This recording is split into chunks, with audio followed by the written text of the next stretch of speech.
진중권 전 동양대 교수가 어제 자신의 SNS에 올린 글을 좀 살펴보겠습니다. 국민의힘, 이 토건 세력을 탓한 이재명 후보를 두고 얄팍한 잔머리로 수렁을 빠져나갈 수 있다고 믿는 거냐라면서요. 공영개발에 외피를 입혀서 개발업자에게 고속도로를 깔아주고 그 수상한 사람들에게 수천억 원 소득을 안겨준 게 이번 사태의 본질이다라는 글을 썼습니다. 이재명 후보가 환수했다는 5천억 원은 어차피 민간 개발을 했다고 하더라도 법에 따라서 환수를 하게 되어 있는 것이다 라는 설명을 또 덧붙이기도 했습니다.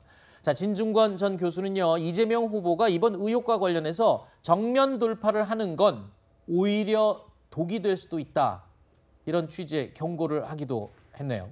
그러니까 이재명 지사 입장에서는 지금 억울할 수가 있어요. 본인이 관련이 없다면. 하지만은 이재명 지사가 이 건과 관련해서 전혀 부정한 행위가 없다고 하더라도 지금 저 사업 자체는 뭔가 문제성이 계속 드러나고 있는 거거든요. 네. 저렇게 공영이 사실 판 깔아놓고 인허가 업무라든지 지주 작업을 다 법상으로 그렇게 수월하게 해주는데 민간이 올라타가지고 저 사람들이 저기서 미리 개발을 시도를 했는지 어땠는지는 모르겠지만은 그 라인이라는 게 뭐 뻔하게 금융기관에서 이자 조금 받고 그다음에 인허가 좀 쉽게 할 수 있고 뭐 그런 것들 지주들을 설득하고 뭐 지주 작업 수월하게 할 수 있고 그런 것들인데 그 사람들이 부담했다는 그 리스크에 대해서도 지금 그 화천대유 대표라는 사람이 명확하게 말을 못 하고 있고 저 가져갔다는 수익이 정확하게 법상 어떻게 되는지는 찾아봐야 될 것 같은데 이례적인 거거든요. 보통 일반의 LH가 주체가 돼서 하는 공영개발하고 비교를 할 때 너무 많이 가져갔단 말이에요. 그럼 저기서는 그거 자체가 어떤 법적인 문제를 떠나서 일반인에게 지나친 특혜를 줬다. 이렇게 사람들이 박탈감을 느낄 수 있는데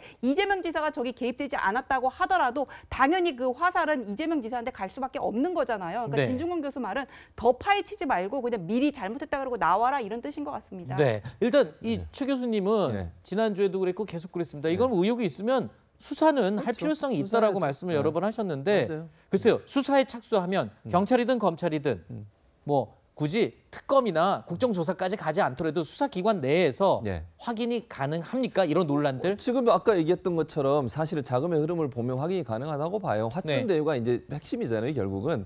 그러니까 이재명 지사 후보 측에서는 이게 이제 계약서상 먼저 공영이 1,800억 가져가고 그다음에 금융권이 가지고 나머지 돈에 이익이 생기면 가져가라.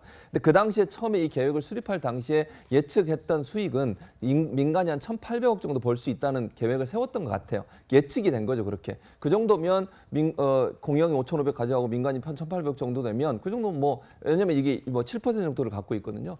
그 정도면 이제 타당하다고 봤던 것 같은데 그 수익이 너무 많이 난 거죠, 사실. 네. 그러다 보니까 국민들이 의심을 하고 의혹을 품고 있기 때문에 문제는 화천대유에 이제 조사를 좀 하면 된다고 저는 봐요. 화천대유가 예를 들면 고문으로 모셔온 분들 있잖아요. 네. 이분들과의 연관성. 또 돈의 흐름을 찾아가서 정말 이 돈이 마지막에 어디를 갔느냐. 그럼 결국 그게 비리가 있느냐 없느냐를 확인하지 않겠어요. 누군가 특혜를 줬다면 특혜에 대한 무슨 뭐 자기를 나름대로 뇌물을 줬든 뭐가 좋지 않겠습니까? 네. 그런 부분들 화천대유를 중심으로 해서 수사를 하면 뭔가 결론이 나오지 않을까 그렇게 저는 봅니다. 알겠습니다. 일단 돈의 흐름은 용산경찰서에서 지금 이 알아보고 있는 중이니까요. 뭐 워낙 이 예민하고 민감한 사안이어서 시간이 좀 걸렸다라고 반박은 했는데요. 과연 어느 만큼 어떻게 구체적으로 의혹을 이 경찰이 밝혀낼 수 있을지도 계속 지켜보도록 하겠습니다.